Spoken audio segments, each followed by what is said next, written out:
निफाड तालुक्यातील शेतकऱ्यांनी रास्ता रोको आंदोलन करत सरकारचा निषेध व्यक्त केलाय। 26 नोव्हेंबर रोजी झालेली गारपीट यामध्ये शेतकऱ्यांचं अतोनात नुकसान झालंय। निफाड तालुक्यामधील द्राक्ष बागा, कांदा पीक, इतर भाजीपाला, ऊस यामध्ये नुकसानग्रस्त झाल्याने शेतकऱ्यांनी दिलेली मदत ही अतिशय तुटपुंजी असल्याने शेतकऱ्यांनी शासनाचा निषेध व्यक्त करत रास्ता रोको आंदोलन केलंय। मंगळवार दिनांक 5 डिसेंबर रोजी हा रास्ता रोको करण्यात आलाय। यामध्ये शेतकऱ्यांनी आपल्या विविध मागण्या मांडल्या।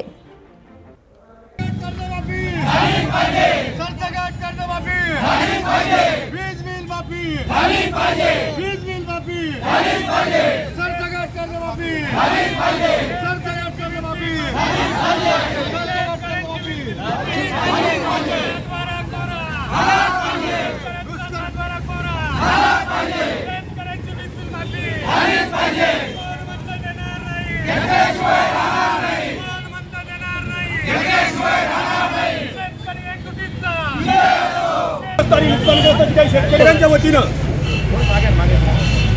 या ठिकाणी आज रास्ता रोकोचा आज हे सरकारचं तरी आंदोलन सुरू आहे। 26 अकराला जी काही गारपीट झाली त्या गारपिटीमध्ये निफाड तालुक्यामधला शेतकरी हा उद्ध्वस्त झाला आणि त्या शेतकऱ्याला उभं करण्यासाठी शासनानं भरीव अशी मदत दिली पाहिजे। शासन तुटपुंजी मदत देऊन शेतकऱ्यांना उभं करू शकत नाही, म्हणून शासनानं कमीत कमी हेक्टरी ₹1,00,000 तरी मदत दिली पाहिजे। त्यांचं चालू कर्ज जे आहे हे तर माफ केलं पाहिजे, त्यांना नवीन पुन्हा कर्ज दिलं पाहिजे। वीज बिल 100% माफी झाली पाहिजे। अशा बऱ्याचशा अडचणी शेतकऱ्यांना आहे, कारण की हातात तोंडाशी आलेला शेतकऱ्याचा जो काही घास आहे तो आज निसर्गाने हिरावून घेतलेला आहे। म्हणून सर्व शेतकऱ्यांच्या वतीनं या निफाड तालुक्याच्या तमाम जनतेच्या वतीनं शासनाला आमची विनंती आहे की सरकारने याच्यामध्ये लक्ष घालून शेतकऱ्यांना भरीव अशी मदत द्यावी, कर्जमाफी करावी आणि वीज बिल माफी करून आमच्या शेतकऱ्यांना एक मदतीचा हात द्यावा अशी विनंती करतो आणि त्यानंतर थांबतो। जय जय मा।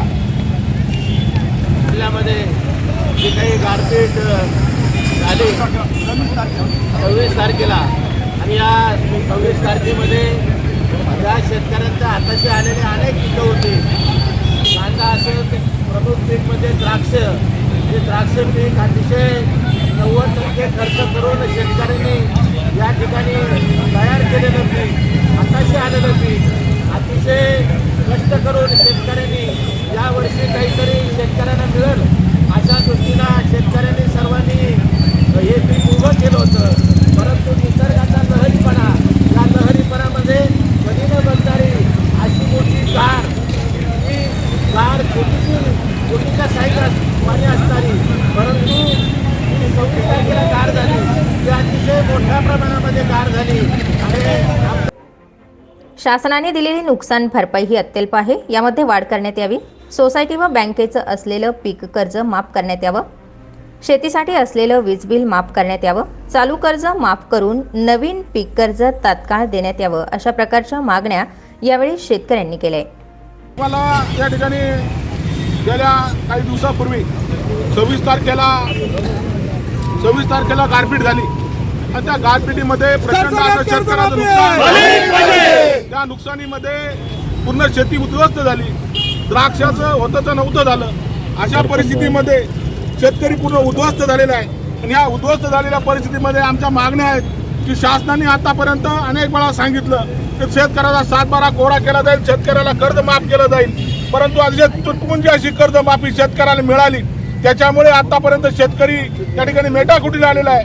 संपूर्ण शेतकऱ्याला कर्जमाफी झाली पाहिजे आणि शेतकऱ्याला जे पीक कर्ज दिलं जातं तेही माफ झालं पाहिजे आणि आता नव्यानं पुन्हा शेतकरी उभा राहायचा असेल तर शेतकऱ्याला पुन्हा एकदा त्या ठिकाणी कर्ज मिळालं पाहिजे आणि शेतकऱ्याला जे वीज बिल त्या ठिकाणी आकारणी केली जाते ती वीज बिल माफ झालं पाहिजे। शेतकरी खऱ्या अर्थानं उभा करायचा असेल तर शासनाला माझी विनंती राहील की खऱ्या अर्थानं शेतकऱ्याला मदत करायची तर इच्छा असेल तर खरोखर मदत त्या ठिकाणी केली पाहिजे, कारण ही नुकसान भरपाई येते ती फार तुटपुंजा स्वरूपाची नुकसान भरपाई आतापर्यंत त्या ठिकाणी मिळालेली आहे। हेक्टरी 22,500 रुपये द्राक्षाला येत असतील तर एक दिवसाला आम्हाला त्या ठिकाणी पेस्टिसाईडला किंवा त्याच्या रोजचा खर्चाला सुद्धा ते पैसे पुरत नाही।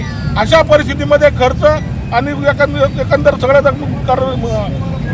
भरपाई पाहिली, भरपाई अतिशय तुटपुंजा स्वरूपाची आहे।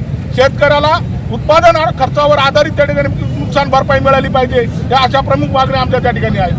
तर ती मोठ्या स्वरूपाची मिळाली पाहिजे आणि यासह विविध मागण्यांसाठी विशेषतः द्राक्ष बागेचं फार मोठं नुकसान झालेलं आहे आणि ती नुकसान भरपाई जे शासन देतं ही अगदी तुटपुंज्या स्वरूपात असते आणि तीही ह्या वर्षी नुकसान झाली तर पुढच्या वर्षी नुकसान भरपाई येते. किमान हेक्टरी 1 लाख रुपये नुकसान भरपाई मिळाली पाहिजे आणि तीही त्वरित मिळाली पाहिजे. त्याच्यामुळं शेतकरी या द्राक्ष गारपिटीमुळं गेले 5-6 वर्षापासून, पण नोटबंदी नंतर, कोरोना नंतर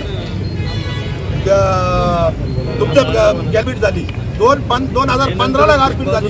लागोपाठ 7-8 वर्षापासून शेतकरी, खरं तर या देशामध्ये उद्योगपतींचं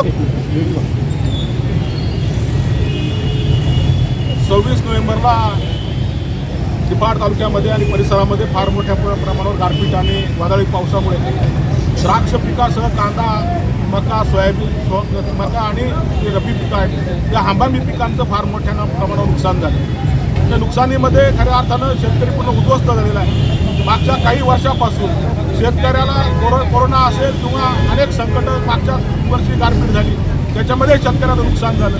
असं वारंवार नुकसान शेतकऱ्याचं आतापर्यंत झालेलं आहे आणि ह्या गारपिटीमध्ये शेतकरी पूर्ण उद्ध्वस्त झालेला आहे. याच्यामध्ये आमच्या एक काही मागण्या आहेत की आतापर्यंत शासनाने खऱ्या अर्थानं कर्जमाफी देत असताना तुटपुंजी कर्जमाफी शेतकऱ्याला मिळाली. ही कर्जमाफी 100% कर्जमाफी मिळाली पाहिजे. वीज बिल 100% माफ झालं पाहिजे. शेतकऱ्याला त्वरित पीक कर्ज त्या ठिकाणी उपलब्ध झालं पाहिजे. बिनवेळी पूर्ण पीक कर्ज मिळालं पाहिजे.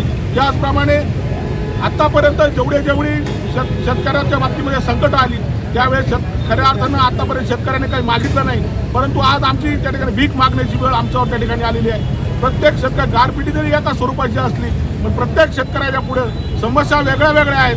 कोणाला लग्न करायचं असेल, कोणाला दवाखाना असेल, कोणाला कोणतं वेगळं शैक्षणिक कारणं असतील, वेगळं कोणाला कर्ज भरायचं असेल, अनेक कारणांमुळे शेतकरी त्या ठिकाणी या गारपिटीमध्ये उद्ध्वस्त झालेला आहे. अशा परिस्थितीमध्ये शेतकऱ्याला खऱ्या अर्थानं कर्जमाफी त्या ठिकाणी करण्याकरता आम्ही आतापर्यंत काहीच मागितलं नाही. आम्हाला उत्पादन खर्चावर आधारित खऱ्या अर्थानं भरपाई मिळाली पाहिजे. कारण उत्पादन खर्च जर पाहिला, द्राक्षाचा 1 दिवसाचा उत्पादन त्या ठिकाणी खर्च आहे, तेवढी जर का आम्हाला हेक्टरी भरपाई मिळत असेल ती तुटपुंज्या स्वरूपाची आहे. त्याच्यामुळे आम्हाला खऱ्या अर्थानं शासनाची जबाबदारी आहे. शेतकरी खऱ्या अर्थानं जय जवान जय किसानची घोषणा असेल आणि याच्यामधून शेतकऱ्याला जर उभं करायचं असेल तरी शासनाला त्या ठिकाणी उभं करावं लागणार आहे. आतापर्यंत केंद्र सरकारने अनेक मोठमोठ्या उद्योगपतींना त्या ठिकाणी कर्जमाफ्या दिल्या असतील, त्यांना वेगवेगळ्या सूट दिल्या असतील, परंतु आतापर्यंत शेतकऱ्याला काहीच दिलं नाही. अशा परिस्थितीमध्ये आम्हाला या ठिकाणी मिळालं पाहिजे आणि ही कर्जमाफी 100% झाली पाहिजे करता आम्ही या ठिकाणी आलेलो आहोत. आणि आतापर्यंत ही जर आम्हाला झालं नाही, कर्जमाफी झाली नाही, आमच्या मागण्या जर पूर्ण झाल्या नाही, याच्यापेक्षा तीव्र असं आंदोलन त्या ठिकाणी छेडण्यात येईल. सामुदायिक आत्महत्या केल्याशिवाय आपल्याला यावेळी निफाड नगरपंचायतचे उपनगराध्यक्ष अनिल कुंदे, हरिश्चंद्र भवर, सागर कुंदे, सुभाष सातबाई, भाऊसाहेब कापसे, रमेश जाधव, शिवाजी ढेपले, रावसाहेब गोळे, श्याम गोळे, नंदू कापसे, भाऊसाहेब कापसे, किरण कासव, अशोक कर्डिले, विजय धारराव, विजय गोळे, संपत व्यवहारे, सुनील सातभाई, रावसाहेब कुंदे तसेच काही शेतकरी संघटनेचे नेते यावेळी उपस्थित होते. निफाड येथील तहसीलदार शरद घोरपडे, नायब तहसीलदार सुजाता वायळ, निफाड पोलीस स्टेशनचे PI बापूसाहेब महाजन, त्याचबरोबर आणीबाणी मंत्रालय यांना मेलद्वारे शेतकऱ्यांनी आपल्या मागण्या पाठवल्या. यावेळी बोलताना तसेच निवेदन देताना शेतकऱ्यांनी आपल्या व्यथा व्यक्त केल्या. सरकारने लवकरात लवकर मदत जाहीर केली नाही तर शेतकऱ्यांचं आत्महत्यांचं प्रमाण वाढू शकतं, याची सरकारने दखल घ्यावी अशीही यावेळी शेतकऱ्यांच्या वतीनं विनंती करण्यात आली आहे. स्टार 24 फास्ट न्यूजसाठी पुष्कर भन्साळी, निफाड.